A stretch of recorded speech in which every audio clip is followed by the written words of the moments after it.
Welcome back to JB Reviews. Today in this video, I'm going to show you how to set up your tire pressure monitoring system for your trailer for either your GMC or Chevy Silverado. I will mention you will have to be hooked up to your trailer, either your 7 or 4-pin connector. Once you hook up to your trailer, you will have to start the truck in order to set up the tire pressure monitoring, so just keep that in mind. And this is the main menu that you're going to see. So connections, no faults detected. Now you're going to hit the tire tab right here and then hit set up tire sensors. So would you like to set up the tire pressure monitoring for your trailer? Basically, we're going to do this. So we're going to hit yes. Next, you have to figure out how many axles and tires you have. So I have a tandem axle, so I have 4 tires. So we're going to click that one.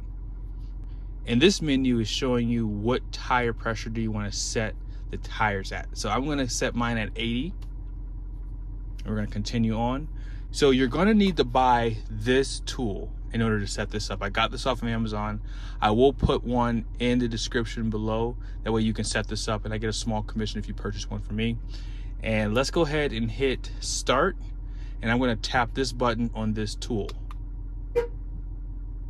So let's go ahead and walk around and put the sensor up to the tire pressure monitoring valves. So we're pretty much done. Unfortunately, I could not show you because I think my phone was interfering with this tool. But all you have to do is hold it up to the tire. You're not supposed to hold it up to the valve. You're supposed to hold it on the bottom of it, close to the tire and the rim, and it worked flawlessly. And you will know that the tire pressure monitoring system is activated by the horn honking. So follow this pattern for the first tire and wheel all the way to the 4th. And the horn will honk once everyone is initiated. So the tire pressures are showing here, and it shows you the temperature of the tire, which is really cool. And that's it. Now your tire pressure is pretty much set.